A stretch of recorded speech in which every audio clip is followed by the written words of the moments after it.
Good morning. The Mexican cattle and beef industry, it's always dynamic, continues to evolve. That industry has faced challenges in recent years, declining cattle inventories.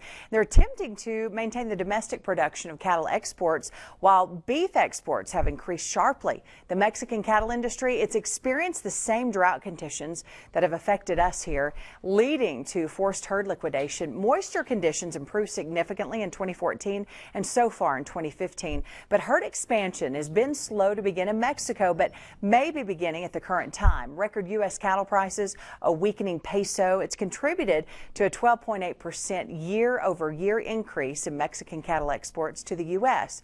U.S. imports of Mexican cattle, they're up less than 1% for the first 2 months of 2015 compared to last year's year-to-date. U.S. imports of Mexican steers about 4.5%, while heifer imports, they're down nearly 15%.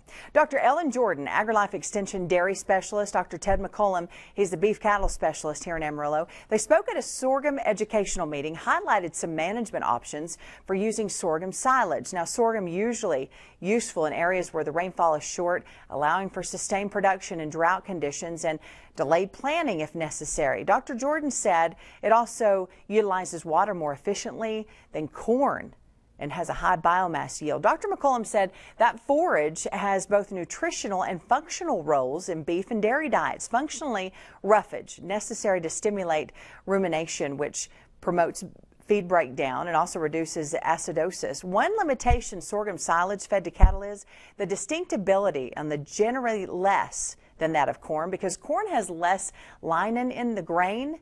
As he explained, he says this can result in less fiber digestion, a lower dry matter intake, and less milk produced in dairy cattle. But the sorghum on average contained less lignin and offers a higher digestibility. Now, the BMR genotype, it also alone is not a guarantee of better quality, and the researchers said that producers have several options where selection of sorghum type is considered. Now, listen, all questions, you can talk to Dr. McCollum. He sure is nice and will answer any questions you have over there at the AgriLife Extension. We're going to be visiting with Dr. Jordan Bell later today and get some good sound from her talking about the wheat crop.